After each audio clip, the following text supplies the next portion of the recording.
We begin the Daf Mesech Yoma. We begin 8 lines down at the top of the Yomid, where we continue with a related discussion from the previous Daf regarding the differences between the first base of Mikdash and the second base of Mikdash. The reason why we call the Lishkas Pahedron, because the Kam Gedolim and the second base of Mikdash were dying every year, and therefore it was like the Pahedron that switch every year. So we continue a discussion regarding that, regarding the differences and the downgrade of the Bayis Shem. Today's Daf. Some of these discussed in today's Daf are, as we said, the differences between the first and the second base of Mikdash. Why the Mikdash, the first and the Mishkan, the first and the second base of Mikdash were destroyed, and why the Shekhinah did not rest in the second base of Mikdash. So the key terms, the concepts are sin schinam, which is baseless hatred, and that's why the second base of Mikdash was destroyed. So we begin the current Daf. Daf Tes, 8 lines down at the top of the Yomid. So the Gemara says, Amar Rabbi B'chanan B'Yichin. It says, "Ma'idich wasn't in the pasuk of Mishlei. Yiras Hashem Tesed Yomim. The fear of Hashem increases a person's days, and the years of the wicked will be short." So this refers to when it says, "Yiras Hashem Tesed Yomim," the fear of Hashem will increase the days. Then Mikdash Rishon refers to the first base of Mikdash. Sha'amad Arba Meis Ves Hashanim, it lasted for 410 years. Different gear size, the Gemara brings 12. There's this whole discussion to show how much the numbers were, but the gears that we have is that there were only 18 Kanim Gedalim over a span of 410 years. Now, when it refers to Shnei Shom Tiktzaynu, that the years of the wicked will be shortened, Zemik the Shem refers to the second base of Mikdash. Shomad Dal Meis Ve'esim Shom, which was 10 years longer, it was 420 years. V'Shem Shuba Yosim Mishalosh Meis Kahanim, and there were more than 300 Kahanim that served as the Kohen Gadol. And moreover, if you make the calculation, take away 40 years, Shimon HaTzadik. Shimon HaTzadik was in the second base of Mikdash. Take away the 40 years he was Kohen Gadol. You take away the 80 years that Yechon Kohen Gadol was the Kohen Gadol. You have Eser Sheshimish Shmuel Ben Pabi, the 10 years that Shmuel Ben Pabi was Kohen Gadol. Some say Yosef Yud Alf Sheshimish Rabelazim Acharse. So you're going to calculate, as we have over here, the 40 plus the 80 plus the 10 plus the 11, the 140 years out of the 420 years that it stood.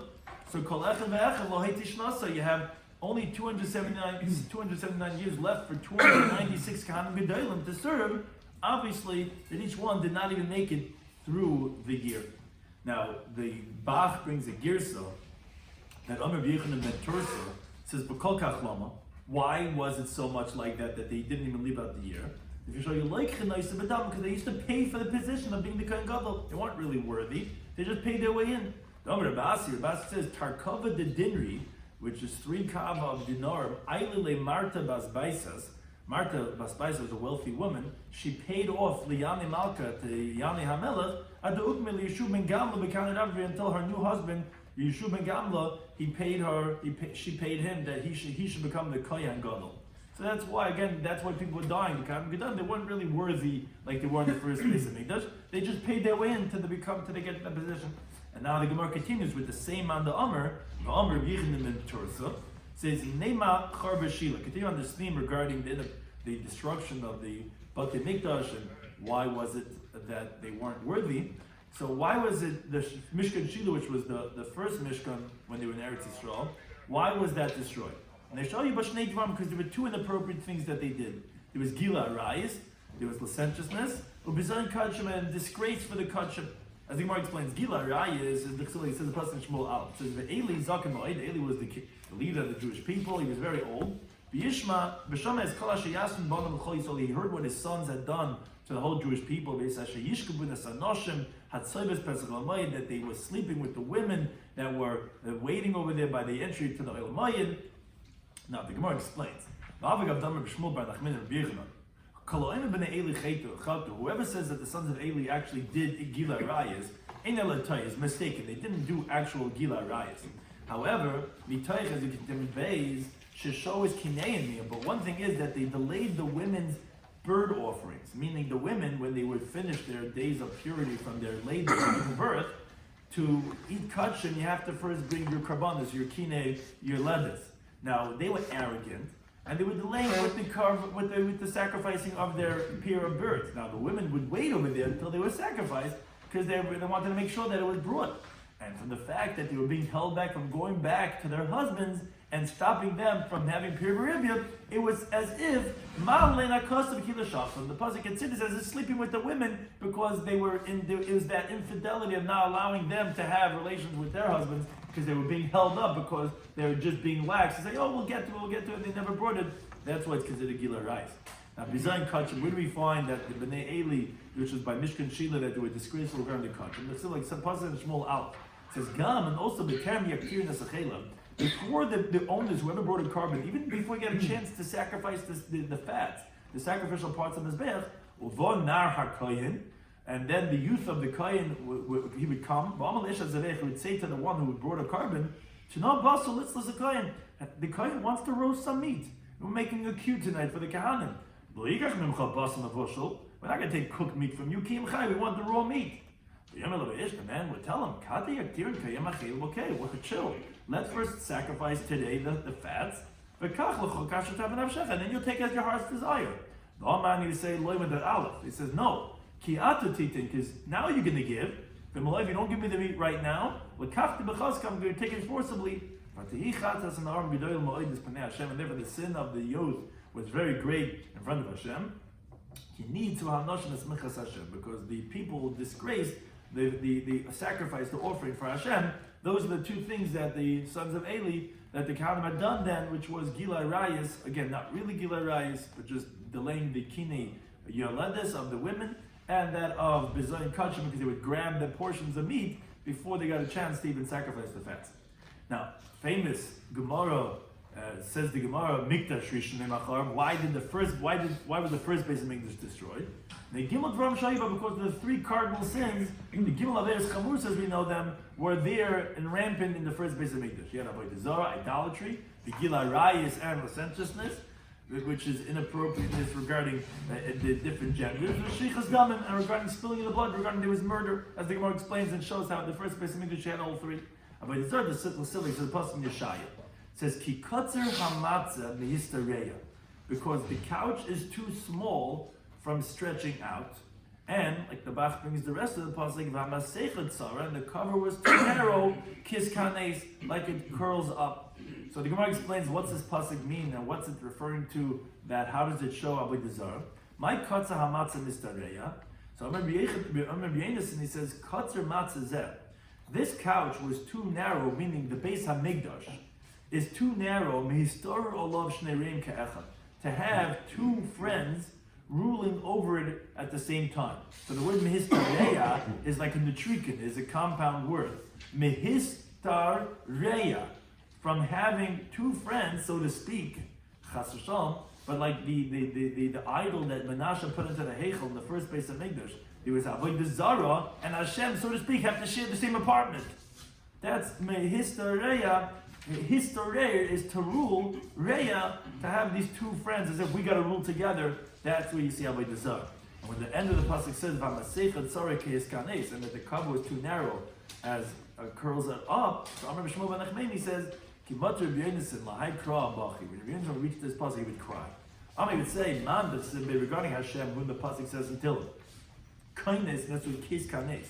Kindness kanes mehayom. Hashem gathers like a mound the waters of the sea. I mean, Hashem can make the waters of the sea whatever He wants to. Nasas le masechet tzara. That's v'hamasechet tzara. Masechet can be read like a masechet is a molten idol. Is a tzara is like a rival, like we know with the Gemara Yevamos famously, or like ishal aches like sikach litzrar. A tzara is like a companion, like two women for one man, so to speak. The idol is like a rival to Hashem. So he would cry again. So you see that this is what it was in the first base of English. That's regarding Avodah Zarah. How do you know there was Gilai Rayis? That's why he says the pasuk in Yeshaya. It says, "V'yema Hashem," and Hashem said, "Yan because ki gavu b'nai Sion, because the daughters of Zion were arrogant, but tilachna in the 2 years garden, they went with outstretched throats, u'mesakres einayim with gazing eyes, halach v'tafaf tilachna, they would go as if they're floating, u'braglein ta'achasna, and with their feet they would spew venom." So the Gemara is going to show how this pasuk shows the rampant Gilai Rayis that there was in the first base of Mikdash. When it says Yan ki gava b'nai Sion, that because the daughters of Zion, they were arrogant, what they used to do is they would walk a tall girl next to a shorter girl. So it gives that tall girl a gavus, a certain heightened inflation, because it shows her to be that much taller. And again, these are all for Gila Rai's purposes. When it says the Talachnan to his garden would go with outstretched throats, they would walk with an erect posture, so it looks like their throat is like stretched out. They walk with this tall posture. Umasaka say nine with gazing eyes. They would fill their eyes with kuchla, means to say that they had a lot of makeup around their eyes, again to lure the men. Halach b'tafav telachna, they would walk as if they're floating, meaning shoyim ekim b'tzad, they would walk with their heel would go by the big toe, and toe, heel, it was very slow walking, again, so it looked like they were just like floating and walking very slow, and this was all again for the purposes of attracting people. Now with their feet, they would spew venom, so it's very interesting what they would do. And they would bring myrrh, balsam, good smelling, aromatic spices like perfume. They would put into their shoes, and as the Bachad's and the words of Mahachis B'Shuki Rishon, they would walk in the marketplace in Yerushalayim. When they would reach the young men, the young Jewish men, they would kick their foot, and that the spices would spray on the men, and it would bring in the evil inclination like a venom of a snake with anger. It would push it into them because of the good smell of that perfume. That's what the women would do. So you see that the rampant Gila Rais that there was in the first Beis HaMikdash. And Shvichas regarding spilling blood, regarding murder, this is like said the Pasuk of Lochem Beis. So Begam Dam Naki, and also a lot of innocent blood. Shavach Menashe Hab Moed, the wicked king Menashe, he went and he spilled a lot of that blood. Until he filled up Yerushalayim from one end to the other end with blood. So that was regarding the first Beis HaMikdash. Now it says the Gemara, Aval Mikdasheni, but regarding the second Beis HaMikdash, three things correlating to the Gimel Averes Chamuris. They learned Torah, they did mitzvahs, they did Gimel Chasodim. So why was the second Beis HaMikdash destroyed? Because they had baseless hatred. Lametchas comes to teach us that the sin of sinas chinam is equivalent keneged shal shaveres. That's equivalent to the three big sins of Adzar, Gilarais, and Shvichas Dam. Now the Gemara goes back and says, Rishoyim hayu, they were wicked. We're not saying who they are yet, but they were wicked. And just that they were trusted in HaKadosh Baruch Hu. They had their confidence in HaKadosh Baruch Hu. Says the Gemara, Asan Mikdash Rishon. We're referring to the first Beis HaMikdash. That's something says the pasuk in Micha. It says Rosheha b'sheichid yishpeitim. Their leaders, they would judge with bribery. V'kahaneha b'mechir yayu, and their priests, they would rule for a price. V'neviyeha b'kesher b'kseimu, and their prophets would prophesy for money. But although they were doing obviously all this inappropriate stuff, but they were confident, reliant on Hashem, saying, the Yiddish folk, Hashem is inside of us. Like nothing bad is going to happen to them. What do you mean? You're not doing the right things. How could you have such confidence in Hashem? And the therefore Kadosh Baruch Hu brought on the Jewish people by the first Beis HaMikdash, Gimel Gezeres Keneged Gimel Averes Shebeyadim. Hashem had three decrees of destruction correlating to the three sins of the Gimel Averes Chamuris that they had. Shemach says over there in the pasuk in Micha, it says L'chein Beglachim. Therefore, for you, first of all, Tzion Sadet Techarish. Tzion will be plowed over like a field. Number two, Yerushalayim Iyantia, Yerushalayim will be a pile of rubble. And number three, V'harabayis L'bamisar, and the Temple Mount will be like the heights of the forest. Now, the Gemara says, okay, so first Beis HaMikdash, you tell me, had Gimel Averes Chamuris, and the second Beis HaMikdash had sinas chinam. It says, well, Mikdash Rishon, how did they sinas chinam? The first Beis HaMikdash, there was no basis hatred. But V'ksiv, the Pasuk says, Nicheskel, that Megurei El Cherev, that those who had fear of the sword, Hayu es Ami, were my people. L'chein Tzloikil Yarech, therefore clap on your thigh. Now, what does this really mean? So, Amar Balazi says, Elu b'nei Adam, this refers to people that they eat and they drink together, these guys hang out together. Now that's from the word magure. Magure can mean fear, it can also mean like of gar, of living. So the people live together, they eat and drink together. But that they stab each other with the swords of their tongue, that's magure, but el cherev, hoyuasami. That, these guys schmooze together, hang together, but the guy stabs him in the back when he talks about him. So you see that they did have sinas chinam in the first place. Says the Gemara, Ahi ben Asiyah Yisrael have it. that was only by the Jewish leaders.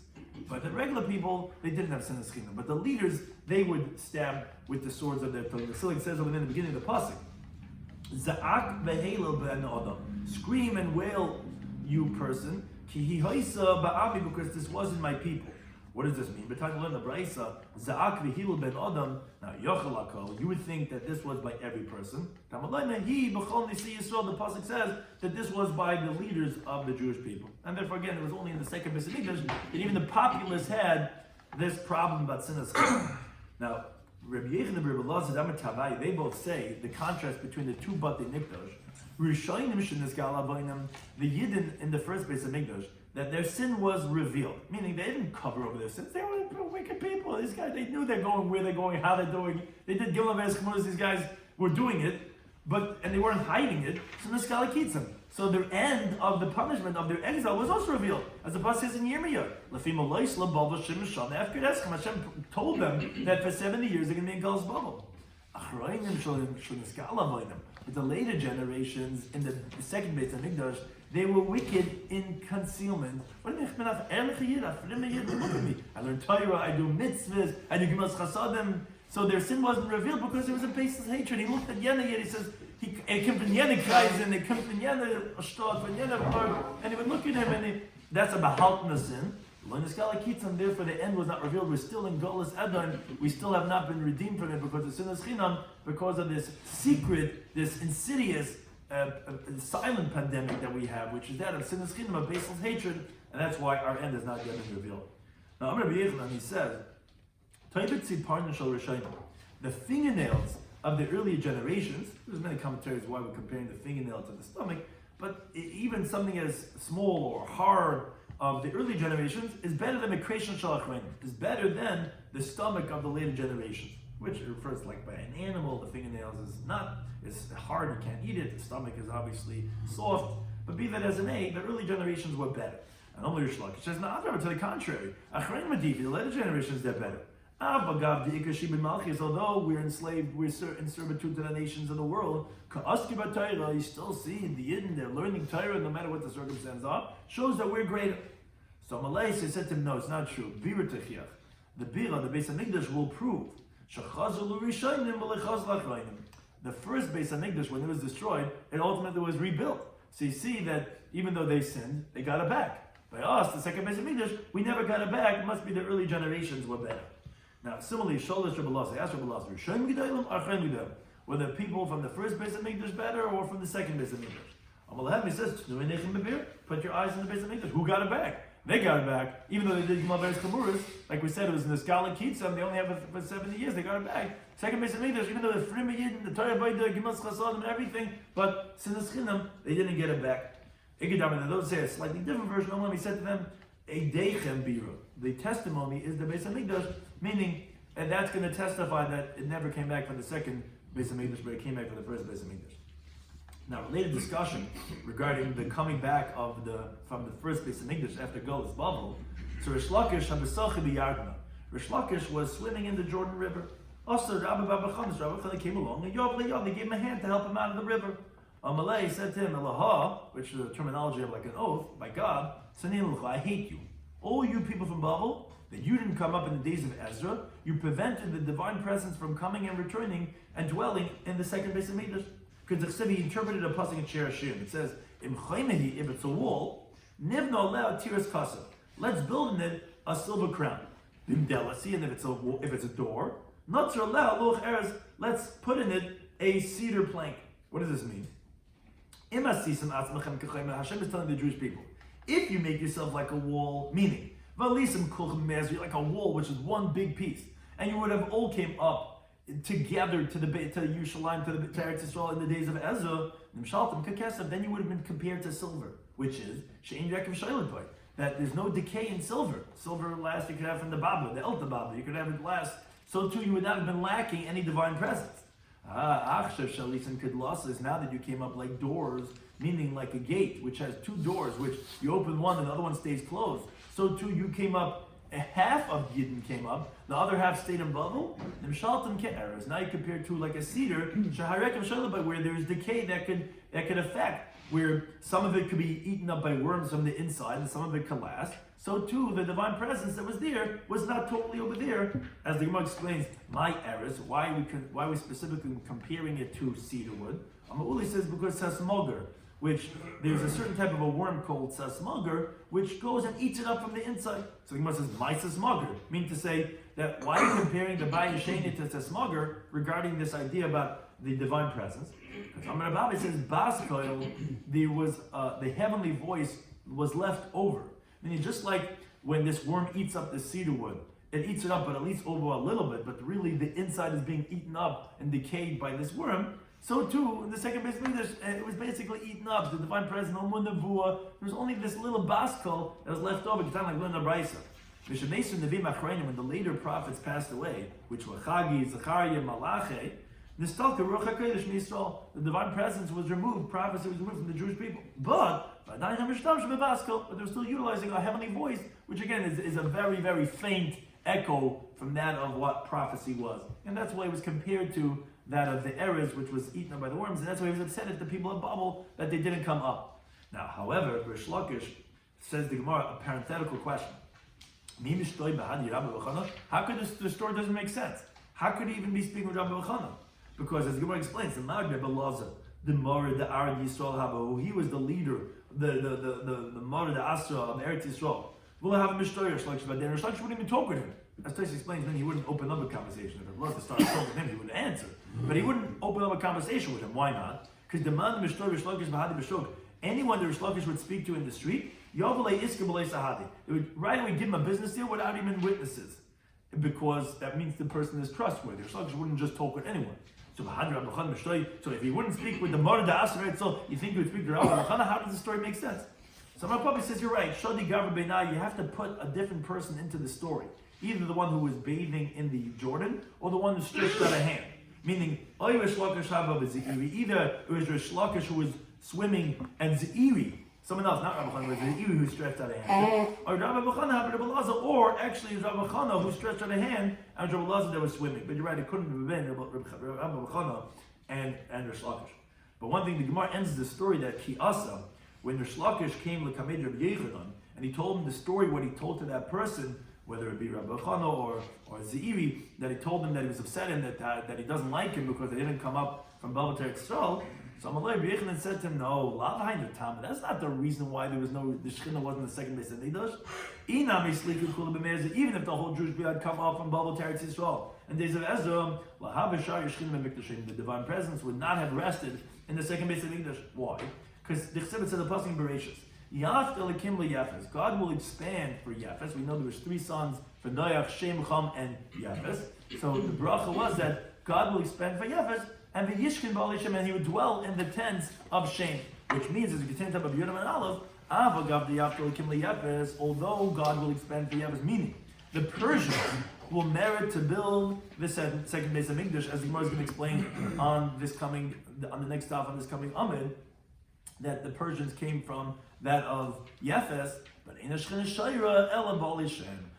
the divine presence will only rest in the tents of Shem, only in the first base of Mikdash, which Shlomo Melech built, who he's from the descendants of Shem, and that's why, says Rabbi Yechanan, that's not why. It's not because they didn't come up from Babel to Israel, rather it's because they were from the second base of Mikdash, which was built by the Persians, who are from Yefes, which it doesn't merit to have Yishkon for all these Shem. Some of these we discussed in today's Daf and Yoma Daf test, was the pasuk Yiras Hashem Tesis Yoma, which I said refers to the first base of English. Ushneis Hashem Tiktzaynu is the second base of English. Like we said, because people did not live out even the year as they were the inappropriate, because they paid their way in to become the Kam Gedalim. We said Shiloh was destroyed because of Gila Rice and Bezayin Kachem, which again doesn't really mean Gila Rice. It means that the Bnei Eli delayed bringing the women's bird karbanos, so therefore they couldn't go home to their husbands. So it's like considered like Gila Rice. And Bezayin Kachem was because they forcibly took the matanas that they wanted from the raw piece of meat before they got a chance to go ahead and even sacrifice the sacrificial parts. First base of English was destroyed because of the three cardinal sins of Gila Rais over the Zan Shvichas Damim. Second base of English was destroyed because of Sinas Chinam. And the first base of English that they knew what their problems were, therefore their end was also Nisgala. The second base of English that Lo Nisgala Avoinam, Lo Nisgala Kitzam, and we're still in that Galus. And the first Beis Hamikdash also had some Shechina, but that was only the leaders, not the regular people. And why was there no Shechina in the second Beis Hamikdash? Either because, as Rosh Lakish thought, because not all the Yidden came up and people stayed in Bavel, or like Rabbi Yochanan told me, says no, because it's Paras. It was built by the Persians. Well, that's and it's not a holy shame. Therefore, there was no Shechina. Thank you any time for hosting us.